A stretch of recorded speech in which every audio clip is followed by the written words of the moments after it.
برای همه ما پیش اومده که توی یک سرمایه‌گذاری سود کنیم و حس کنیم قاعده بازی رو یاد گرفتیم. اما خطر از همینجا شروع میشه.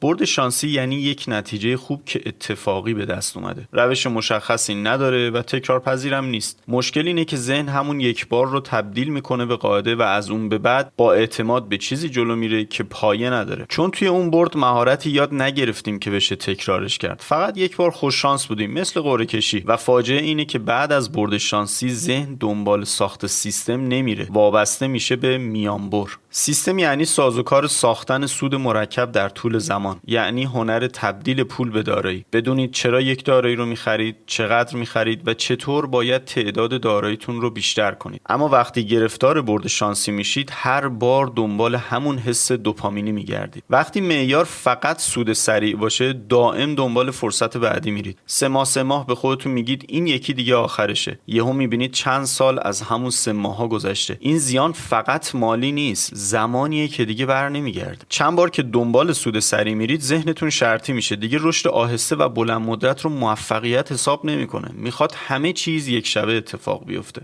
مثل استروید توی بدنسازی، چند ماهه به مقصد چند ساله میرسید. اما میبینید وقتی یک بدنساز استروید رو کنار میذاره، به قدری افت میکنه که انگار هرگز اون عضلات برای اون شخص نبوده، چون بدن ظرفیتش رو نساخته. برد شانسی هم همینه، رشد سریع بدون ظرفیت و برگشت به خونه صفر. متاورس، NFT، خرید زمین مجازی بغل دست خونه زاکربرگ. یادتونه؟ خیلی‌ها با امید شانس وارد شدن، نه با قانون و سیستم. و وقتی هیجان میخوابه، میبینید سود اصلی این قصه ها فقط برای قصه گوهاست، نه برای شنونده ها. راه درست اینه که به جای شکار بردهای اتفاقی روی پورتفوی شخصی تمرکز کنید. پورتفوی هماهنگ با سرمایه، اهداف مالی و افق زمانی شما که رفته رفته دغدغه کار برای پول رو از دوش شما برمی‌داره.